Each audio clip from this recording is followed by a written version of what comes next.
Outbreak? Contagion. Oh, okay. Say this. There's plenty of new things to pick from. There's Avengers. There's Avengers 2. There's Avengers 3. Yeah, probably only watches Marvel movies. Or Tangled. I was literally watching Tangled last night, and it's an amazing movie. God, Bobby, watch something new for once. You need help. Bobby only watches AAA titles. Hey, you're saying that Tangled is a AAA title? It's made by Disney, of course it is. Double A. I don't know if you've noticed, but Disney isn't an independent studio. It's not. Okay, that's fair. It's not an indie film they're making. Indie films they're making over there. All right, and with that said, let's get started on the NRDWave podcast. Once again, I'm Kevin. I'm here with Bobby and Jay. Welcome back. Welcome back. Hi guys. Every Thomas. Hi guys. Hi guys. Yeah. Today we're doing a movie review. We watched Outbreak. It's actually fresh in our minds, and this was Jay's choice for a movie. It was his turn to pick a movie to review, and very topical choice, by the way. It's funny how many parallels in this movie that there were to real life in terms of what everything that's happening right now.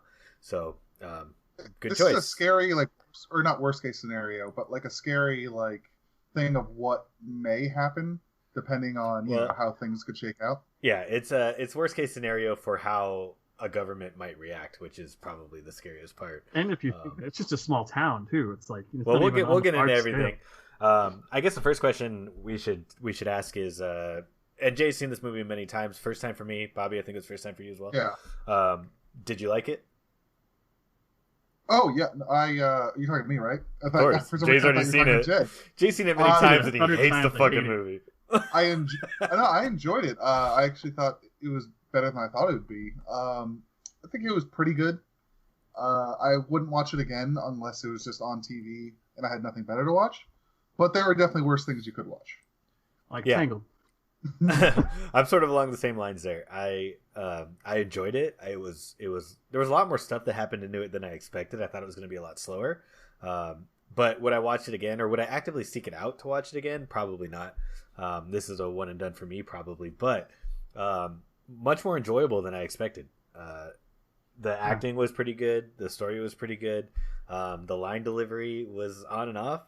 we'll get into that a little bit later. But yeah, so I enjoyed it. We'll save the scores for later, actually. So let's start with stuff that we liked about it. Let's dive in a little bit. Jay, name some stuff that you liked about it. This was your movie. Why did you want us to see it? I think I like this movie. I remember seeing it when it came out the first time, and I was just kind of like on the edge of my seat the whole time. But I was a lot younger too, so obviously it's like a thing that probably had a more effect on me. But also just the cast. I think the cast is amazing. You know, you got Dustin Hoffman, Cuba Gooding Jr., you got Donald Sutherland, Morgan Freeman, and Kevin Spacey, the name we shall not name. Yeah, you already named it, Jay. You ruined it. And Rene Russo. And just everyone, the chemistry between everyone seemed to have worked really well. Dustin Hoffman, the way he delivers, I don't know, his lines, he's just always over dramatic and everything, but for some reason I love it. They want their weapon. Yeah, I've always enjoyed Dustin Hoffman movies, and I've always enjoyed Donald Sutherland. He plays such a good bad guy, such a good creepy bad guy. And then, you were talking about there's so many parallels going on now. I mean, if you think that this movie does those well too. So this movie had, good action. Had some pretty good helicopter chase scene, some other chase scenes, and I think it was just executed pretty well, even though it was fanciful and a lot of stuff wasn't really accurate to life, but still enjoyable. Yeah, one of the things that I noticed is the movie, for probably like the first 75% of the movie, it's played out as very, very serious. And then I'm going to try and limit the spoilers for now, but there's a point in the movie where it's almost like it becomes there's a lot of jokes. It felt like a cheesy Bond movie at a certain point. Yeah. And it's a very clear division because most of the movie up until that point is very serious. We have to find a cure for this. We got to find the host. We got to figure out what it is. There's all these very important, heavy things that are happening in the story. And then it gets to this one point where it's like, okay, they're just kind of joking around with each other in this very important action scene. So I thought there was a pretty jarring tonal shift during the movie. But I didn't dislike it. I thought it was funny. I thought it was good. basically the point or the change comes from Kevin Spacey's character is he's basically like the dry comic relief type character. He's supposed to be like the, he's a little bit aloof and doesn't he gives a lot of levity to stuff at the very beginning, but then at a certain point there is a very clear shift to we're just going to crack jokes a bunch, and it's not even involving him anymore at this point, which is kind of strange. But like I said, I didn't actually hate that. I'll get into that a little bit more later on when we get into spoiler type stuff. But in terms of stuff that I liked, I thought the acting was great. The cast is fantastic. The story is actually pretty good, and I think is a little bit realistic until there's some stuff that they're trying to embellish. But thought mostly believable. And that's always a great sign for a movie like this. Mm-hmm. What about you, Bobby? What did you like? Well, it's funny because I thought Cuba Gooding Jr.'s character was like really boring for the first like at least third of the movie, and then like as he got more comfortable with the main character, I don't even remember the main character's name. What was it? Daniels. Colonel Daniels. Yeah, Colonel Daniels. As like the more they kept hanging out, Cuba Gooding Jr. seemed to like lighten up, and like he turned into the comic relief, I think, after Kevin Spacey was kind of out of the picture. Yep. So I thought he was actually much better in the second half, and what actually became one of my favorite characters. One thing that I can't stand in movies, and so many movies have this, is a useless romantic plot. I know it kind of drove Daniels to do what he did, but also it just like it's not fun to watch. These people that are getting divorced, butt heads. I don't feel like it added all that much to the movie. I feel like they could have written it in a different way without having a fairly useless love story. But I mean, that's kind of I wouldn't even call it a love story, to be honest. It was just a relationship. Him? No, but it's reconciliation. It's a relationship that has to exist in terms of the story, because you can't, like, when you add an extra facet of importance about figuring out the problem or solving the problem, that's beneficial to a story. So, I don't know. Do you guys think we should jump into spoilers this soon? It's only been about 8 minutes.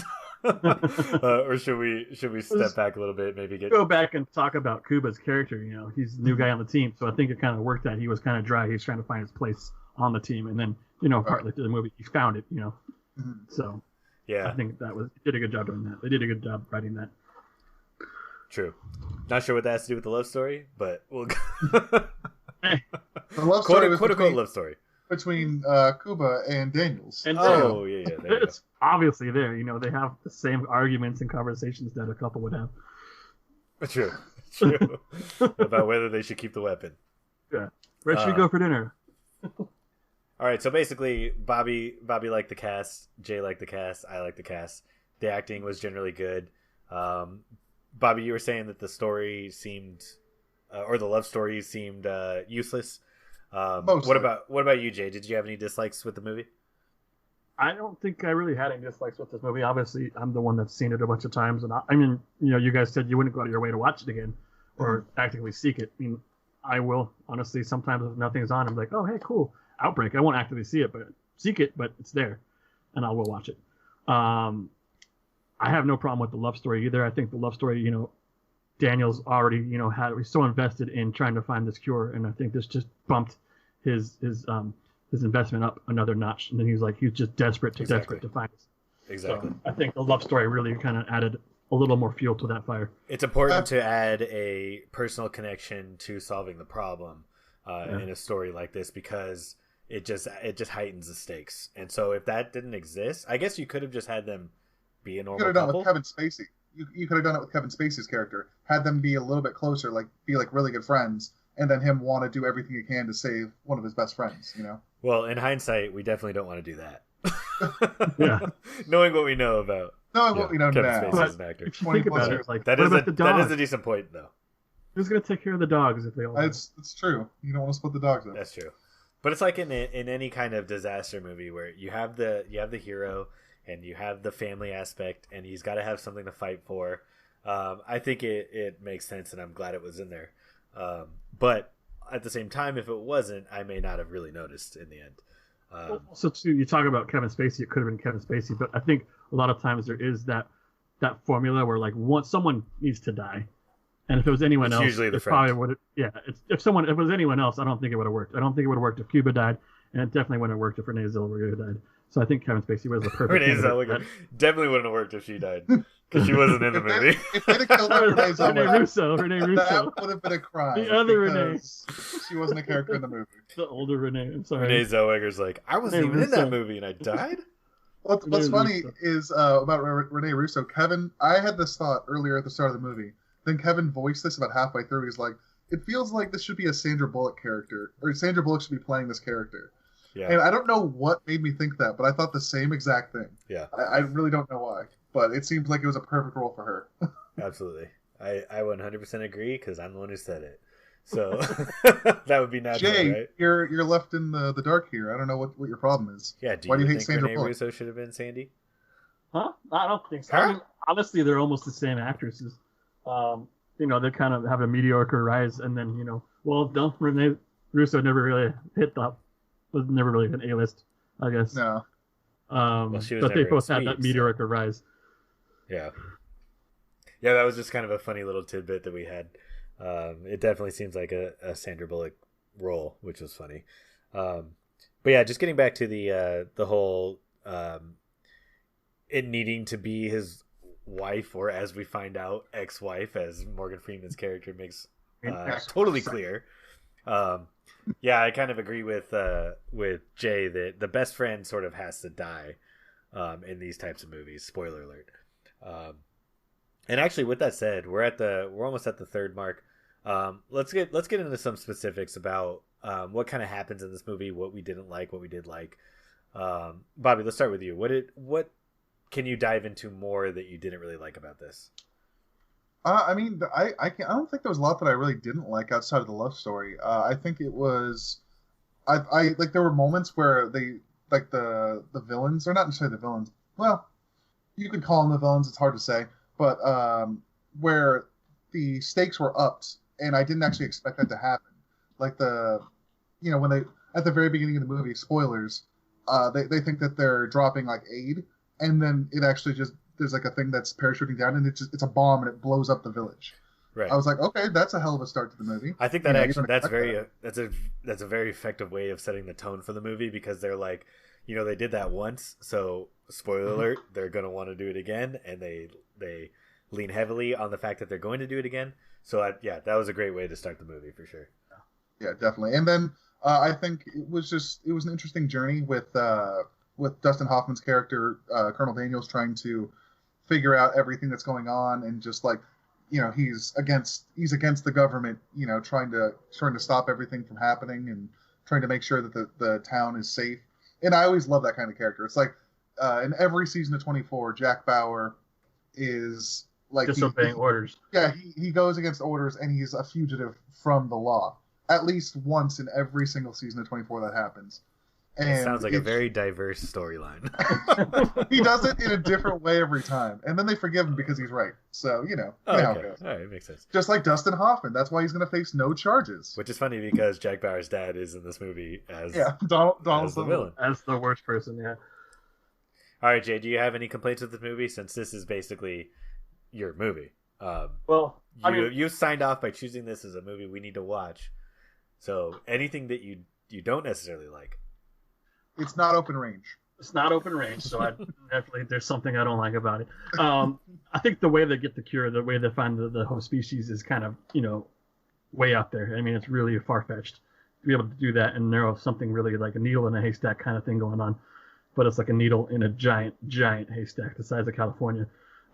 I mean, the way they figure out what kind of animal it was or where the host might have been, I mean, that was pretty realistic. But finding it the way they do, I think it was really kind of a cop-out. I think the writers are like, okay, we need to figure this out, and they kind of like, it's the last thing they probably figured out. So it was a little too easy. I'm not sure I totally agree with that, just because there's a lot of times in real life where the truth is stranger than fiction, right? And that's true. There's been major events over human history where coincidence is the deciding influence on the way things play out. So just to get deeper into what Jay's talking about, basically there's this monkey that's imported from Africa on a ship, and then it ends up getting released into the Pacific Northwest forest. there's a little girl who ends up befriending this monkey, and it's almost entirely coincidence that happens, and that the people searching for the host end up running into this little girl, or basically getting connected with this little girl in order to find the monkey. So obviously coincidental, completely outlandish, but a lot of times that's all it takes in order for for a story to play out. That's true. I mean, it could. You're forgetting the best part, though. Oh, I'm sorry. Continue. Oh, yeah. Okay. Yeah, go ahead and tell this part, because it is. It's very hilarious. It's almost like it's out of a spoof movie. The best part is Colonel Daniels is on the news. He hijacks like a broadcast, and he's talking about the monkey. And the mom of the girl who saw the monkey, she drew a picture, just a stick figure drawing of it. And then Kevin and I made a joke that they were gonna like pan to the picture of the monkey, and then that would be the big reveal. And you see the mom watching the newscast, and she just turns her head over to the fridge, and there's a picture of the freaking monkey that the girl drew. Sure. Yeah, and not only that, it like him. zooms in on the picture aggressively, like, oh shit, like this is the same monkey, and it's like, there's no way then she to looks tell. out the window too. She looks at the window, and her daughter's out there taking apples. God. Whatever. Yeah. Man, yeah, it was just hilarious how they just zoom in real quick. Yeah, not really a negative for me, but like I was saying, where the movie takes a tonal shift into more of like a buddy cop, and I mentioned this while we were watching it. It almost turns into a buddy cop movie where Cuba Gooding Jr. and Dustin Hoffman's character are they're going to try and find the host, and once they're like on the run from the military, from the army, it becomes into very much like this like bonding experience between them. Yeah.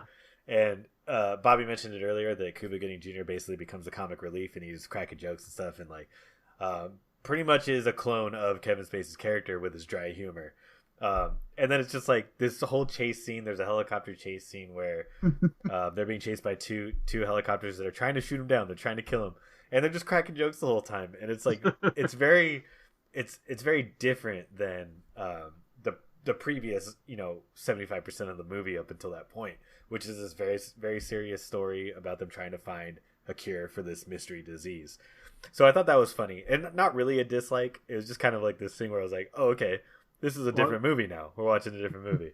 I love how they use the same trick twice. They're playing chicken and then dodge it out of the way, and it's like they fall for it each time. That's what I was thinking. I was thinking a bad James Bond movie, like a 70s James Bond movie. With Roger like the Moore villain, it looked like the helicopter they were going under a bridge in a chase, right?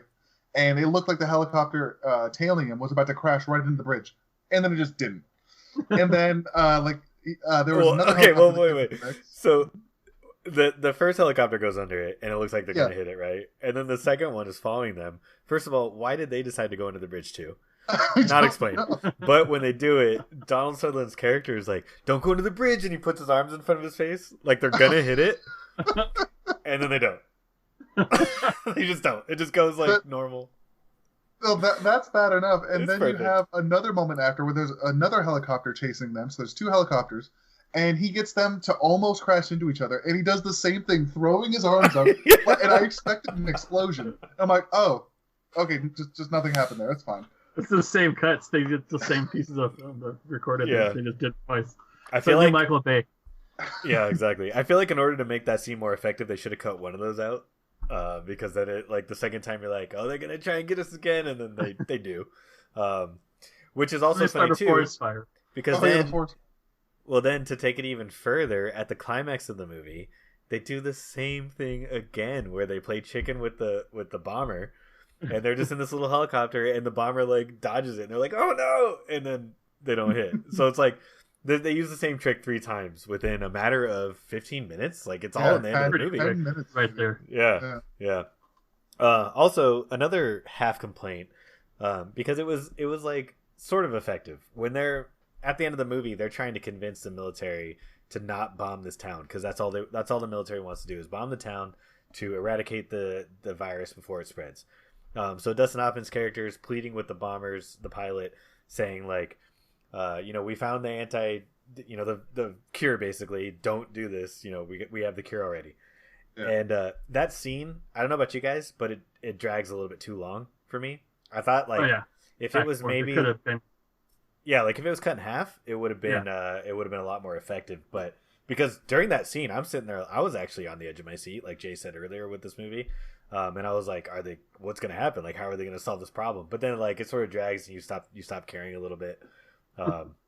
That's sort of the effect. I don't care anymore. Basically, just bomb the city. Just bomb the town. Because pacing is very important in movies, and I think that scene just went on a little bit too long. And I know why they did it too, because they had to show, they had to give Dustin Hoffman his speech, and then they had to show Morgan Freeman's character arguing with General Clintock, and so I get why they did it. It just dragged a little bit too long on that one. So minor complaint though, because honestly, I was like really interested in what was going on. So yeah, it was always a pretty interesting movie, like seeing how like things were spreading. Like they kept on showing like one guy like catching it and then going to like a crowd of people and like spreading it to them. Yeah, and like it kept on going like to different places like that, which I think that's a really interesting way of showing how easily it can spread. Right. And that's kind of scary with today's environment. Yeah, there's a lot of parallels to reality with this movie. So I thought that was kind of interesting, where they're talking about, like quarantine a specific area or locking it down a specific area. The speech that I don't even know who that guy was, when they're showing the meeting in the White House. Yeah, I think he was like probably the secretary or Secretary of State or something like that. Something like that, yeah. Well, he's giving the speech about like reading the Constitution and not seeing anywhere about extinguishing 2,500 lives or all that shit. So it was a pretty cool scene about like balancing the decision that they have to make, and I thought that was very pertinent in today's climate. Scene actually, sorry to cut you off, but like that scene was actually really surprising, because that guy always plays like kind of like a greaseball. He was in the Samuel L. Jackson movie The Negotiator, and he played kind of like a shitty dude. And every movie I see him in, he's like a shitty dude. And in this movie, like he was like, okay, no matter what happens, you're gonna stand up there with the president, and if he takes a fall, you're taking a fall. Well, well, that was kind of the thing. That's what made that scene. Personally, I think that's my favorite scene of the whole movie, because of how like realistic it is. Because he's basically playing both sides of the argument in that scene. Because he's saying there's nothing in the Constitution saying that we can do this. And it does specifically say that there's liberties that are given to our citizens and all this stuff, but then he's also walking the line, and basically the whole point of that scene is communicating the weight of the decision that they're making in that point. And he's basically saying, you guys need to remember this shit, remember that we had to do this. So I thought that was really effective in showing sometimes there's tough decisions that are made in life that aren't always the best for everybody. So that was a great scene in my opinion. And you actually, He's like, and burn these images into your head. These are people, these people, these souls are going to be on you for the rest of your life. So at the beginning of that, prepared to do this. At the beginning of that scene, Bobby actually said, oh, this guy seems like a great guy, sarcastically. Yeah. And then like, it sort of started out that way because he sounds like a bad guy, but then he's totally like, this is going to haunt us forever. This decision, this isn't an easy decision. So that made it very, very realistic in my opinion. So best scene in the movie for me, in my opinion. Yeah, it was maybe like a minute long, but like he just kept talking and talking and talking, and it was just everything he said. Like it's really about the gravity of the situation. It's like, yes, we can save the country, but we're going to be killing all these people. Like this, it's a small number as a stat, but these are actual people. Like I said during the movie, it's the Trolley Experiment. That's what it is. So, one complaint about that scene though, which I loved it personally, it is completely out of nowhere. We've never seen these characters before. It's very shoehorned into the movie. It's very much like, but it worked. We got to do something. We see him one time, but I definitely get it, because the movie wasn't about them. It's about Dustin Hoffman and the generals and everything like that, and the virus. But, absolutely. That scene almost feels like one of the Jack Ryan movies or something like that. It's almost like it fits in the movie, but it almost felt like it was something else. What do you mean? I don't know, just the way that scene played out. It just fit like it was from a whole, like it could have been, I don't know, maybe I'm just talking out my ass, but I think it could fit in so many other movies. It just seemed like it was kind of a little out of place in this movie. Like you said, it was shoehorned in, but it's still a great scene. Yeah, there wasn't a lot of importance on like the town as a whole, and like I mean, they did have the scene. Oh, there was another really interesting scene where people were trying to leave the town. Yeah. And which and like there's two cars, one in the front, one in the back, and they actually end up having to blow up the first car with like 3 guys in it while stopping the second car from leaving. So I mean, like, I think they do talk about like the importance of like it not spreading and like, you know, having to take lives to save lives, but I don't know if they put enough effort into that in the movie. Well, I think that they kind of expand on that later on with that scene that we were just talking about, the scene in the situation room or whatever. So they kind of expand on the decision that they had made. But at that point, it does feel a little bit out of nowhere when they blow up that truck, you know. There was nothing about people like panicking. Like, instead of being like, oh, are we not allowed to leave? Like, people like finding out about it slowly. It's all of a sudden there's just a quarantine, you know? Right. Yeah, that part of the movie does feel very rushed, in my opinion, where it's just like the decisions being made aren't necessarily expanded on, or there's no like road to it. It's just very much like, oh, this is happening now. So, yeah, but honestly, minor complaints. I think in terms, actually, you know what? We should probably do this. First of all, let's give our ratings of the movie. And then, would you recommend it for anybody to watch, especially in this particular time that we're dealing with? So, Bobby, let's start with you. What's your rating, and do you recommend it? I would go. I think at this point I would give it a 7. I would recommend it to most people who are interested in this type of a movie, who don't mind a little bit of like, you know, like I said, a lot of people are freaking out about this current pandemic. So I wouldn't. Like, let's say, like, my girlfriend, I would not recommend it to her because, like, she gets things in her head and she, like, kind of, like, worries about it a little bit. But to anybody who can kind of keep movies and real life separate, I would definitely recommend it. That sounds like a little bit of a diss. Yeah, I know. Like, no distinguishing between fantasy and reality. It's more about, like, not giving yourself nightmares type of a thing. If you can't compartmentalize, do not watch this movie. So what was your score out of 10? I gave it a 7. A 7. Okay. All right, Jay. What about you? I'm gonna give mine a 7.5. I just, like I said, I've watched this movie several times over and over again, and I have no complaints really that much. Just back to back. Yeah, I sat one day and watched it like 10 times in a row on Netflix. Yeah, I have a 7.5. I think the cast and the acting alone. I mean, the story sometimes gets a little not convoluted, but fantastical. Yeah. But I think the acting was spot on, and the cast was great. The substance of the movie is there. It's just a thriller. Kind of a little bit of action at the end. So I mean, I think, and the way it corresponds with what's going on now too, it's almost eerie. As far as the quarantine stuff, stay in your home. Yeah. That adds, like Bobby said, it would add a little bit, I guess, of more fear or more edge to it for especially watching it right now. Yeah. I would recommend this. I recommended it to you guys. I'll recommend it to anybody. It's up to them if they want to watch it. I mean, they know the limits, so I'm not going to censor it for them. But yeah. All right, our listener Thomas, make sure you watch it because Jay recommended it. Okay. Yeah, watch it. All right, for me, I'm gonna have to give it a 7. Also, I think it's one of those movies that it's worth a watch. Not really of a repeatable watch type of movie, but definitely worth checking out. It is, like Jay said, there's a lot of times where it does get really fantastical, but I think the overall message of the movie is pretty valuable in terms of how we value life over rights over safety, all that stuff. I think that's like an overall theme in this that's kind of buried under the regular story. Acting was fantastic. The cast was really good. A lot of the lines that were delivered incorrectly was really funny. Like Dustin Hoffman calls General Mick Clintock, he calls him Clintock, which I loved. We rewatched that scene a couple times. It says Robbie and Bobby. He mixes up Robbie and Bobby the whole time. He goes back and forth on his wife's name. He calls her Bobby, and then he calls her Robbie, and then Robbie again, and then Bobby, and then Robbie. Like, it was the weirdest thing. So Jay's headcanon is that when he's mad at her, he calls her Robbie. I guess she doesn't really like it. No, Bobby is when he's mad at her. Oh, sorry. He does it just to egg her on. So, do I recommend this movie? If you haven't seen Contagion, then yeah, I would recommend this movie. But that movie, I think, is a more realistic portrayal of what's going on.